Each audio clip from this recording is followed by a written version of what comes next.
किसी गांव में श्यामू नाम का किसान रहता था। स्वभाव से वह बहुत ही अच्छा था।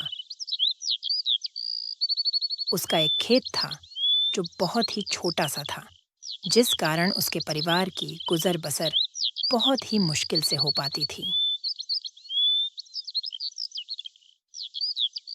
श्यामू अपने खेत में बहुत ही मन लगाकर काम करता था, लेकिन खेत छोटा होने के कारण उसका काम कुछ ही घंटे में खत्म हो जाता था। उसके बाद वह खाली रहता था। काम के बाद का खाली समय शाम को बिताना बहुत ही भारी पड़ता था।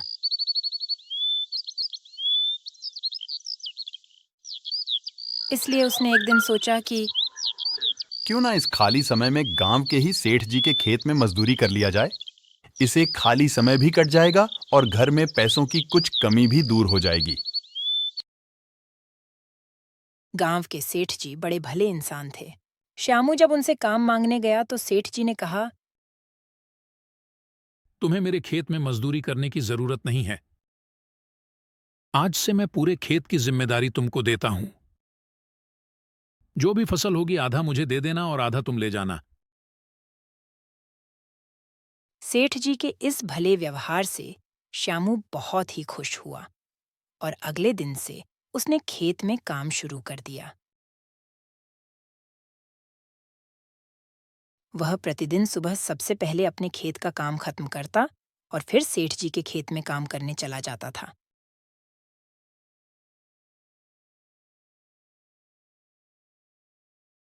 एक दिन दोपहर को श्यामू जब सेठ जी के खेत में हल चला रहा था, उसी वक्त उसका पैर किसी सख्त चीज से टकराया।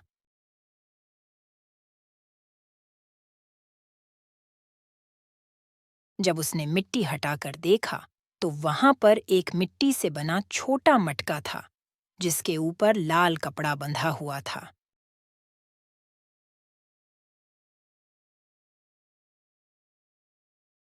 श्यामू पहले तो थोड़ा डर गया, लेकिन फिर भी उसने थोड़ा साहस करके मटके पर बंधा कपड़ा हटाया। जैसे ही उसने मटके के अंदर देखा तो उसके आश्चर्य का ठिकाना न रहा। उसमें सोने के कई आभूषण थे। श्यामू को अब समझ नहीं आ रहा था कि वह इन कीमती आभूषणों का क्या करे।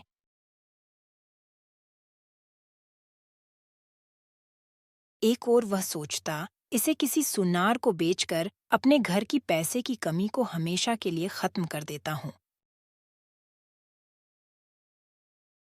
वहीं दूसरे ही पल सोचा कि यह जमीन सेठ जी की है, तो यह उन्हें ही सौंपना उचित होगा।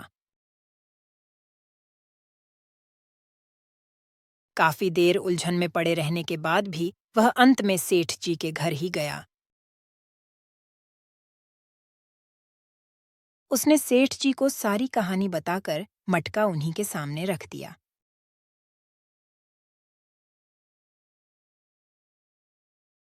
मिट्टी का वह मटका देखकर सेठ जी उसको पहचान गए और बोले, यह मेरी दादी के आभूषण है। मैं कई वर्षों से इन्हें खोजने की कर रहा था। मुझे पता नहीं था कि यह कहाँ गड़े हुए हैं। इन्हें अचानक खोजकर तुमने बहुत बड़ा उपकार किया है। तुम्हें इस काम के लिए कोई बड़ा इनाम तो मिलना ही चाहिए। सेठ जी, मुझे अपने खेत पर काम दिया, यही बहुत है। अब मुझे कोई इनाम नहीं चाहिए। श्यामू ने सेठ जी से हाथ जोड़कर आग्रह किया। फिर सेठ जी ने कहा,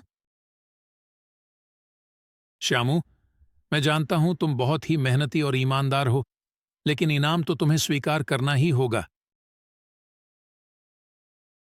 सेठ जी थोड़ी देर रुके और कहा, मेरे जिस खेत पर तुम काम कर रहे हो, आज से वह खेत तुम्हारा है और तुम उसके मालिक हो। सेठ जी के मुंह से यह बात सुनकर श्यामू खुशी से झूम उठा। उसकी आंखों में खुशी के आंसू थे। वह मन ही मन सोच रहा था कि यदि वह लालच में पड़कर अपनी ईमानदारी को भूल जाता, तो उसे इतना बड़ा इनाम नहीं मिलता। इस कहानी से हमें यह सीख मिलती है कि ईमानदारी सबसे अच्छी नीति है। थोड़े से लालच के लिए किसी के साथ बेईमानी नहीं करनी चाहिए। तो बच्चों, कैसी लगी आपको हमारी ये कहानी? अगर आपको ये कहानी पसंद आए तो प्लीज़ लाइक, शेयर और सब्सक्राइब ज़रूर करें। Thank you.